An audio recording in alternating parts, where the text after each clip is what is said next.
Hello, friends! Look at that! 40 sessions into the keep on the Borderlands campaign! One might think that this is only a 30-page module. How can it take so long? Well, my friends, this is the magic that happens when you're not racing to the finish. So many people just want to get to the conclusion and not savor the journey. Not here. While this campaign is coming close to completing all printed aspects of the keep scenario, that doesn't mean it will necessarily end. Just as the land around the keep teems with opportunity for adventure, so too does a strong, setting-based module teem with possibility for substantive, long-form, emergent campaigning. So friends, settle in, grab a snack, and let's dive into episode 40 of the Old School Essentials campaign.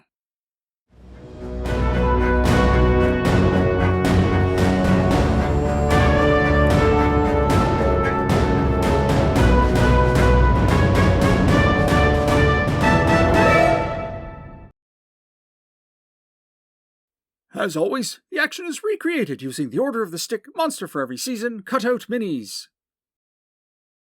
Today's players!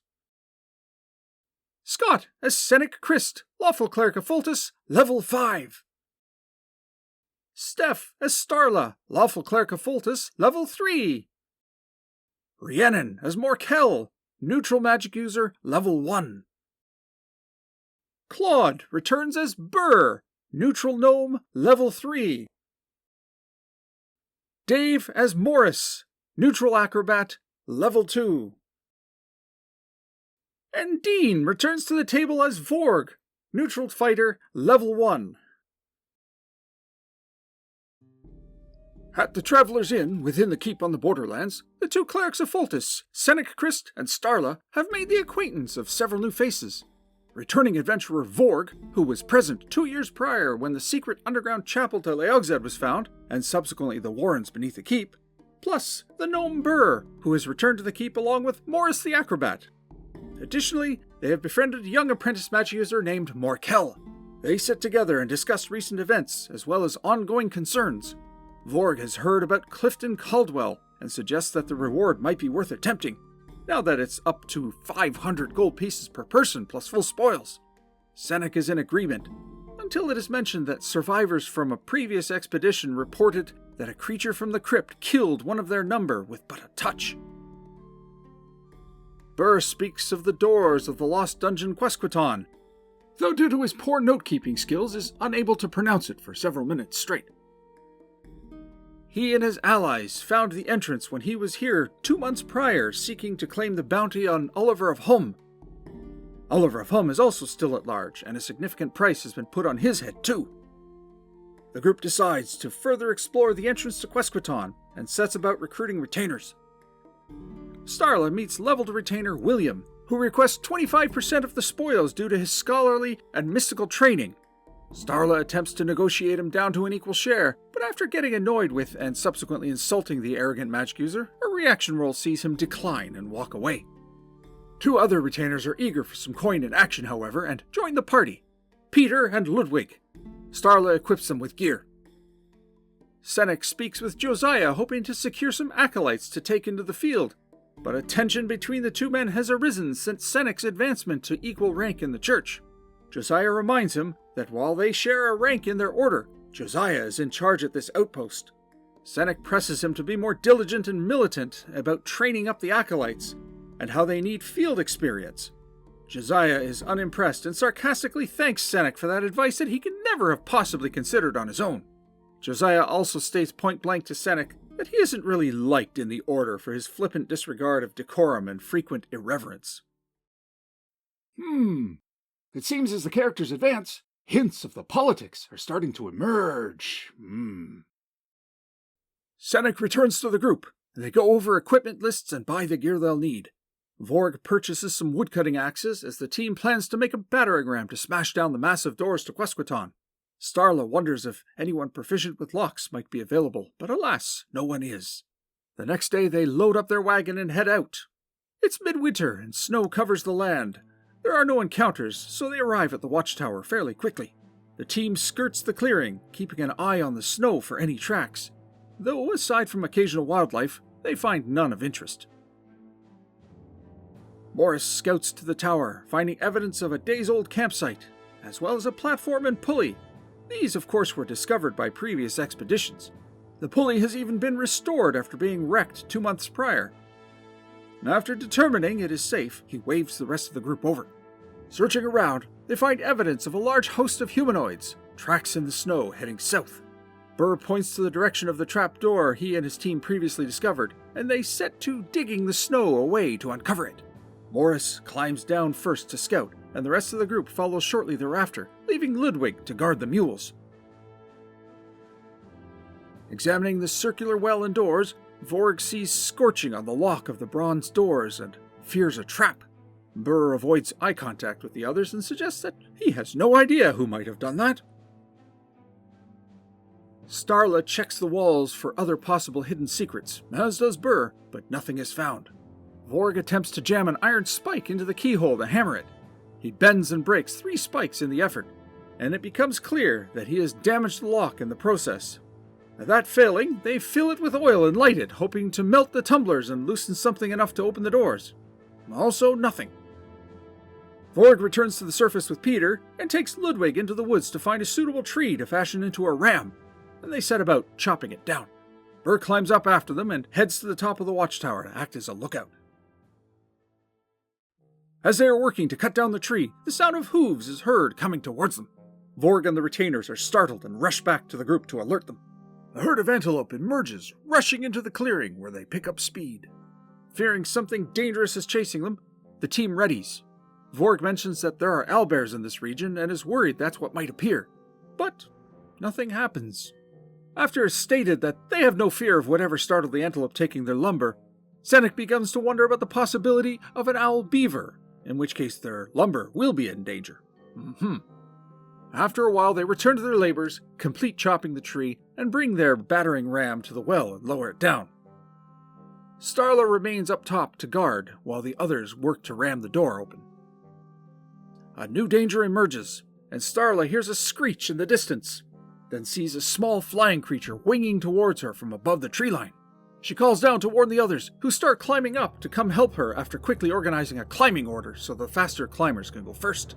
Morris, being the quickest, leads the way. A small, winged imp-like moving statue careens towards Starla, who looses a sling stone at it, connecting with a solid strike. But the stone simply bounces off harmlessly. It swoops down to gore her with a horn on its head, but misses and lands to engage her on the ground. Now engaged in melee, she wields her mace and scores another solid blow, but the creature is clearly immune to her attacks. Its counterattack, however, is devastating, leaving Starla in a bad way. The mule's morale breaks, and they flee with the wagon. Morris bounds his way to the top of the ladder and out of the shaft, while the Gargoyle's assault on Starla leaves her with but a single hit point. She withdraws from combat as Morris leaps in with his silver dagger. But alas, the silver is of no use against this creature. Still, he has distracted it for the moment from Starla. One by one, the others emerge from the well and join the fray. Burr casts a chromatic orb with the possibility of doing D8 damage, but scoring a 1. This is enough to prompt a morale roll, however, but the Gargoyle's morale is 11. A roll of 6 easily succeeds. Vorg moves in to engage, rushing in with an attempt to shield bash it and knock it over. But the creature is solid and Vorg is unable to budge it.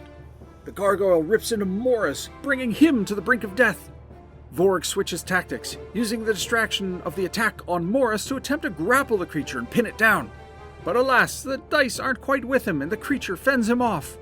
Realizing they need magic to hurt it, a rule is pointed out to Stephanie that clerics can spontaneously cast the reverse of their spells, so her Cure Light Wounds can become a Cause Light Wounds.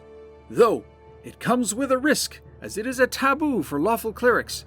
She makes the decision to use her healing to aid the wounded rather than risk violating the taboo.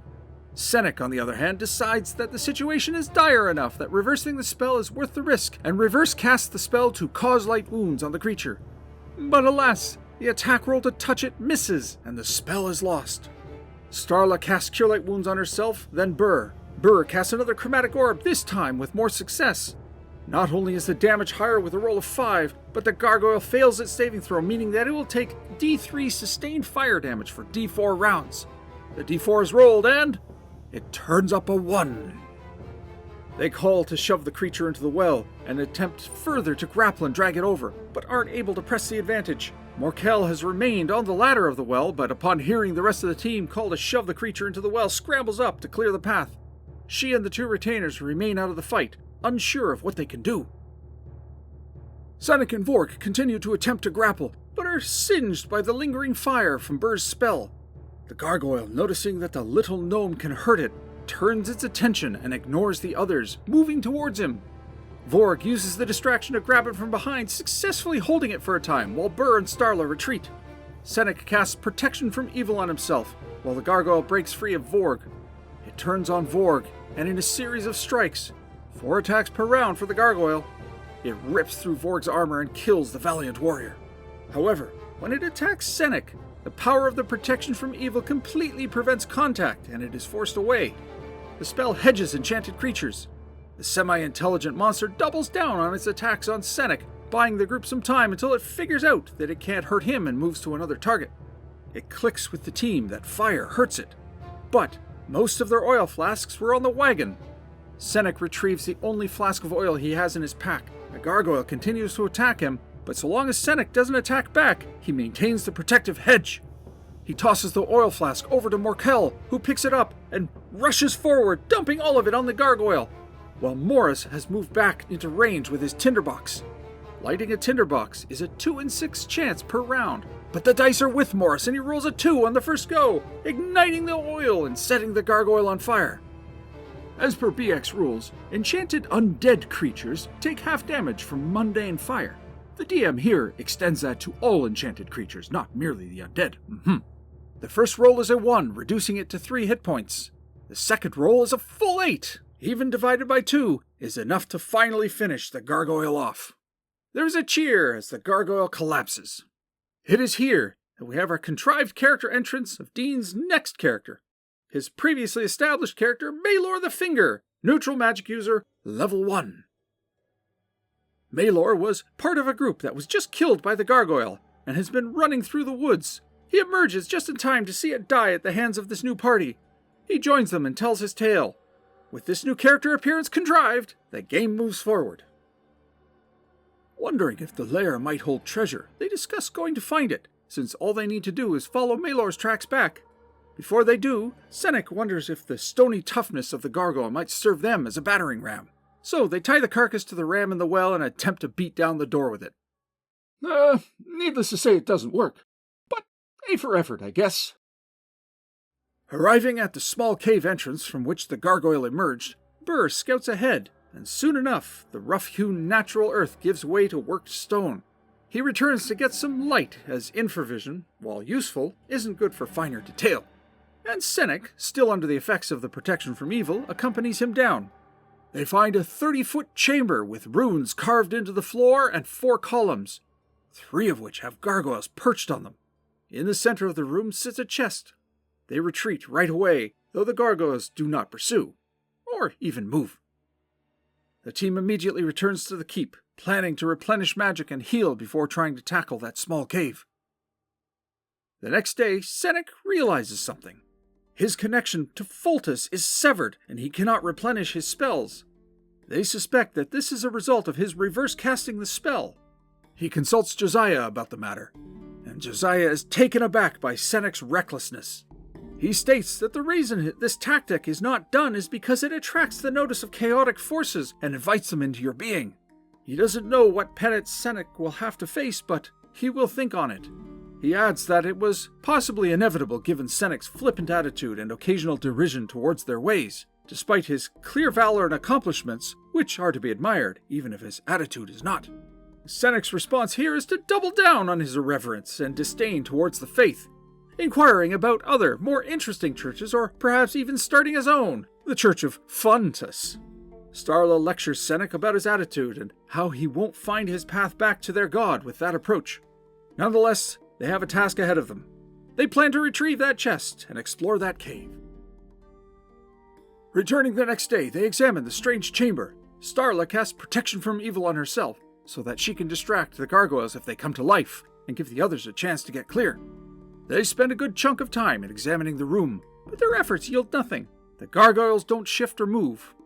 The rune pattern on the floor isn't recognized by anyone. Starla steps in cautiously, revealing that the pattern is lined with black soot. They suspect a fire trap of some kind, but yet nothing happens. Using extra caution, Morris snares the chest with his grappling hook in an attempt to pull it forward without stepping onto the runes, but it's bracketed to the floor.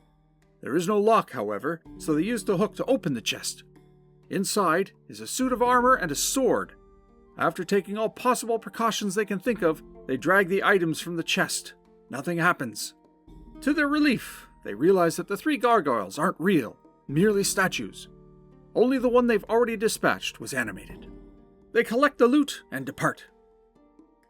En route back to the keep with their find, they collect the real gargoyle's corpse in hopes that the carcass of a magical creature might be worth something. Then they return home. Detecting magic the next day reveals that the sword and armor are in fact magical in nature. Starla takes the magical plate armor with everyone's blessing. The gargoyle corpse is indeed worth some coin to Phineas, the castellan's steward. XP is awarded, and the session concludes. Cedric Christ, fallen cleric of Fultus? Or will he find redemption in his faith? I'm eager to see what comes next. Yes, friends, there are parameters to playing clerics that many DMs ignore, but I feel it's important to enforce them to make the experience that much more nuanced. Let's address that first, shall we? So, it is established in this world that reverse casting of spells for lawful clerics is a taboo. This only applies to lawful clerics, of course. Neutral and chaotic clerics don't have that restriction. Though, depending on the faith, some chaotic clerics may also be bound by the opposite stricture, where only the reverse is available. Now, Seneca Chris was in a dire circumstance, and that can possibly warrant an exception. After all, stopping the gargoyle meant lives saved. But he also has a history of irreverence to the faith, and even early on, outright lying and manipulating. On the flip side, he's accomplished a lot of good. It's a fun challenge from the DM side of things to adjudicate these situations. This is an aspect of running games that gets lost on some players and DMs, I feel. There's often this notion that the DMs are gods of the world, the head honcho, so what they say must go. And that's partially true, I suppose, but I propose a slightly different way to look at it. While you are the arbiter of events, you are also a player at the table, and it's fun and rewarding when you are faced with challenges. Adjudicating such an event in a fair way, but also that provides opportunities for players to grab and run with, is one such challenge. Here the DM had to figure out on the spot how he would handle it. A reaction roll is usually a good start. I love using reaction rolls liberally to help decide the course of events, especially since this allows me to be surprised by the outcome as much as the players. A negative response here meant that Seneca would have to atone. His fall from grace isn't Luciferian in magnitude. He violated a simple taboo, so the result wouldn't be too extreme. More regular and egregious violations could result in a permanent excommunication, or possibly even an alignment shift. The session ended with Seneca still in the divine doghouse, so what he does going forward is anyone's guess, which is the meat of any good character development. The random encounter here was also crazy. Again, using the charts directly from the OSE book, a very nasty but memorable encounter was generated. With the on-the-spot decision to have our contrived entrance of a new PC tied to the encounter, suddenly a lair had to be dreamt up on the fly. The DM quickly determined to treasure for the encounter, and though the players didn't know it at the time, the lair and traps were just added for flavor. They beat the monster and earned the loot. Anything else was just some fun for them to interact with. Quesquiton. It's on their minds, but there's still no way in yet. Especially now that this group has destroyed the locking mechanism for the doors. Hilarious! But is this the only way in, or simply the point of entry for those who would have been stationed at the watchtower when it was active?